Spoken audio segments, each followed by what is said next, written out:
வரலட்சுமி, அதாங்க என்னோட பேரு. பார்க்க லட்சுமிகரமா இருந்தாலும் இவ்ளோ பில்டப் எதுக்கு?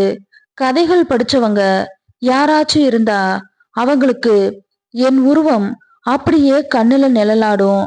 ஆமா, அந்த வேலம்மா மாதிரி தான் நான் இருப்பேன். சரி, கதைக்கு வருவோம். எனக்கு 2 சிங்கக்குட்டி மாதிரி பசங்க. என் கணவர் ஒரு அரசு வங்கியில சீனியர் மேனேஜரா இருக்காரு. நாங்க இருப்பது சென்னை ஓஎம்ஆர் பகுதியில ஒரு வசதியான வீட்ல. பசங்க 2 பேரும் காலேஜ் படிக்கிறாங்க. வீட்டுக்கு வந்தா மாறி மாறி என்ன போட்டு தொல்லை பண்ணுவாங்க. அந்த தீபாவளி ராத்திரி நல்ல நினைவுக்கு வருது. விடிஞ்சா தீபாவளி. நான் கொஞ்சம் சீக்கிரமா எழுந்து குளிச்சு முடிச்சுட்டு புதுசா கட்டிக்கிட்டு கிச்சன்ல போய் காலை டிஃபனுக்கு இட்லியும் சட்னியும் வடையும் செஞ்சுக்கிட்டு இருந்தேன். அப்போ மணி விடியற்காலை 4 இருக்கும். திடீர்னு கரண்ட் போயிடுச்சு. அதே சமயம் என்னமோ என் மேல விழுந்த மாதிரி இருந்துச்சு. நான் பயத்துல வீர்னு கத்தனேன். அப்போ வடை சட்டியில சூடா கொதிச்சுக்கிட்டு இருந்த எண்ணெய்க்குள்ள இருந்த கரண்டி தெரிச்சு பறந்து என் தொட மேல விழுந்துடுச்சு. ஐயோ, அது உண்டாக்குன சூட்டின் வேதனையில புழுவா தரையில நெளிஞ்சேன். என் புது புடவைய வலிச்சு விட்டுக்கிட்டு என்ன படத்த இடத்துல இருந்த எரிச்ச தாங்க முடியாம தவிச்சேன். இருட்டா இருந்ததால என்னால அந்த காயத்தை பார்க்கவே முடியல.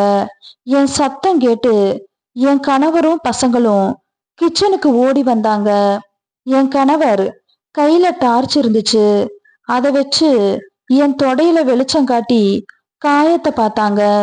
என்னாச்சு லட்சுமின்னு கணவர் கேட்க, என்னமோ திடீர்னு என் மேல ஏதோ பள்ளியோ ஏதோ விழுந்த மாதிரி இருந்துச்சு. நான் பயத்துல கத்தனேன். அப்போ கரண்டும் போயிடுச்சு.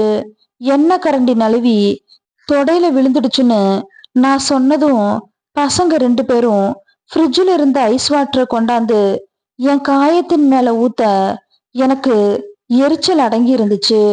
நல்ல வேளை அதிகமா காயம் இல்ல, சீக்கிரம் சரியாயிடும்னு சொல்லிக்கிட்டு டூத் பேஸ்ட கொண்டு வந்து காயத்தின் மீது நன்றாக தடவியதும் வலி குறைஞ்சது.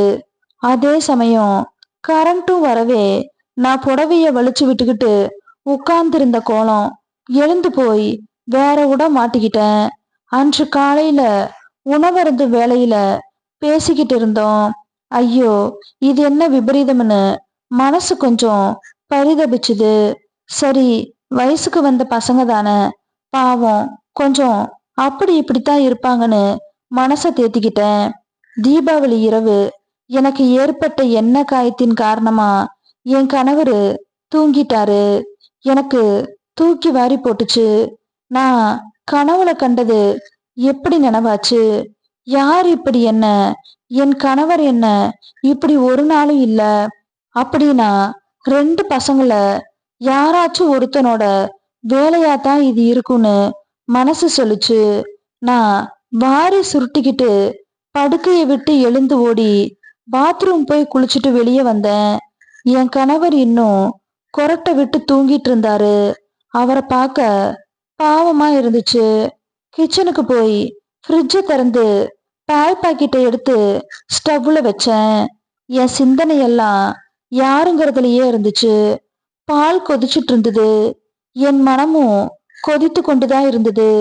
2 மகன்கள்ல இவ்வளவு துணிச்சலுடன், அதுவும் அப்பா அருகில தூங்கிட்டு இருக்கும் போது யாரா இருக்கும்னு சிந்தனை விடையில்லாம மனசுல சுழன்று சுழன்று வந்துகிட்டு இருந்துச்சு. அப்போது அம்மானு குரல் கேட்கவும் சிந்தனையிலிருந்து விடுபட்டனா திரும்ப பாலும் பொங்கி வழிய அதை அணைக்க நான் அசஞ்ச வேகத்துல அவிழ்ந்து கீழே விழ எதிரே என் இளைய மகன் பிரேம் நின்று கொண்டிருந்தான்.